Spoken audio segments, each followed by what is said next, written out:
Un nouveau piratage massif qu'a dévoilé hier le groupe Yahoo. 1 milliard de comptes d'utilisateurs de la messagerie ont potentiellement été visés en août 2013. C'est 2 fois plus que le premier piratage qui avait déjà été annoncé en septembre dernier. Alors on va retrouver notre correspondant à Los Angeles, Loïc Piala. Bonjour Loïc. Alors quelle précision avez-vous d'abord sur cette cyberattaque et quels sont les risques pour les utilisateurs de Yahoo ?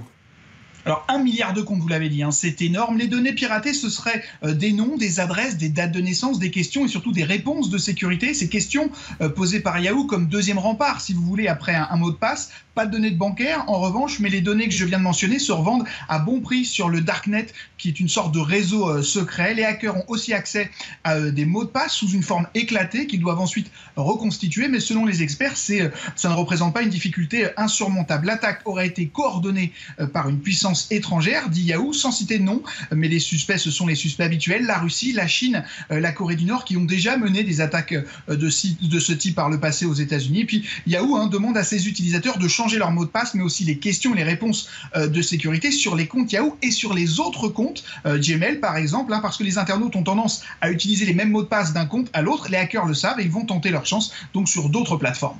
Alors au-delà de l'impact pour les utilisateurs, c'est évidemment l'image du groupe Yahoo qui prend un sérieux coup.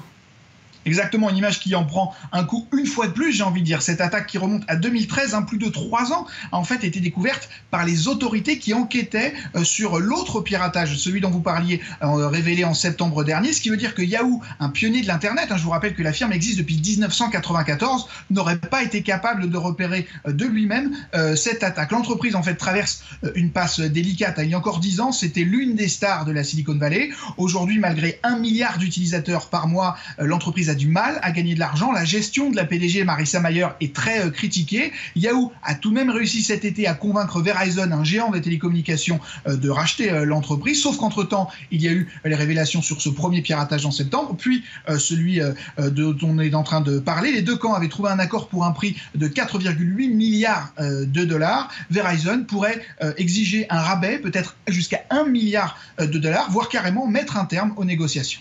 Loïc Piala, notre correspondant en Californie. Merci beaucoup Loïc pour toutes ces précisions en direct de Los Angeles.